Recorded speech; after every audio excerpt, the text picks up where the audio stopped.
ఏపీలో రేపటి నుంచి పింఛన్ల పంపిణీ కార్యక్రమం జరగనుంది. ఎన్నికల సమయంలో ఇచ్చిన హామీల మేరకు పెంచిన పెన్షన్లు పంపిణీ చేస్తున్నట్లు మంత్రి కందుల దుర్గేష్ తెలిపారు. నిడదవోలు నియోజకవర్గంలో 24,18,17,000 రూపాయల లబ్ధిదారులకు ఇవ్వనున్నట్టు తెలుస్తోంది.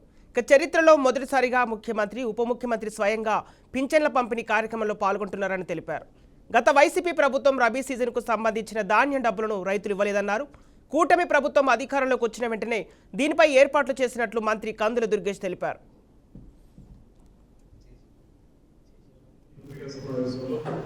నాతో పాటు తెలుగుదేశం పార్టీ పట్టణ అధ్యక్షుడు శ్రీ భూమి వెంకటేశ్వరరావు, అదేవిధంగా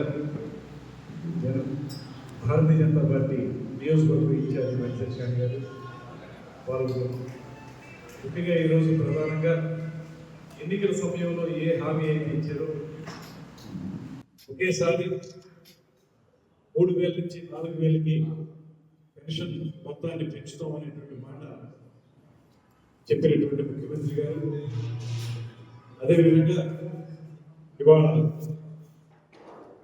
ఎకరానికి 1,000 రూపాయలు పెంచడం. గతంలో జగన్మోహన్ రెడ్డి గారు 3,000 చేస్తాను 2,000 అని చెప్పి ఆయన 3,000 చేయడానికి 5 సంవత్సరాలు ఉంది.